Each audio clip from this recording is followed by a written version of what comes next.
Now we find here in chapter 1, and we probably should just get our foot in the door after all, John announces and baptizes Jesus.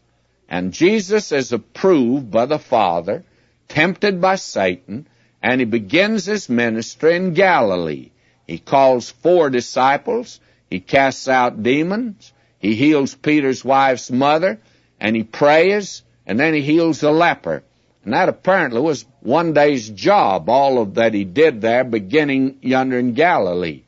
Now, there's probably more content in this first chapter of Mark than any other chapter in the Bible. You can compare it with Genesis 1, and it covers the ministry of John the Baptist after going back to the prophecies of Isaiah and Malachi. It takes in the first year's ministry of Jesus, follows him through a busy Sabbath day, and it concludes with a mighty work of cleansing the leper.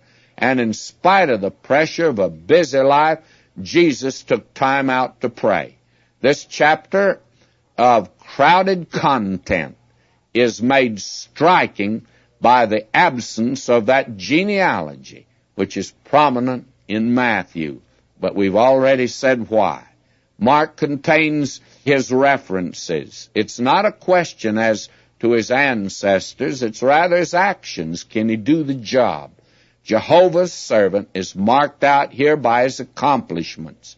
Besides this, the Romans or other outsiders would not be concerned with the genealogy of Jesus, which runs back to Abraham. And that's the reason the Gospel of Matthew is not really the gospel to hand out to individual for the first time. That genealogy is meaningless, of course.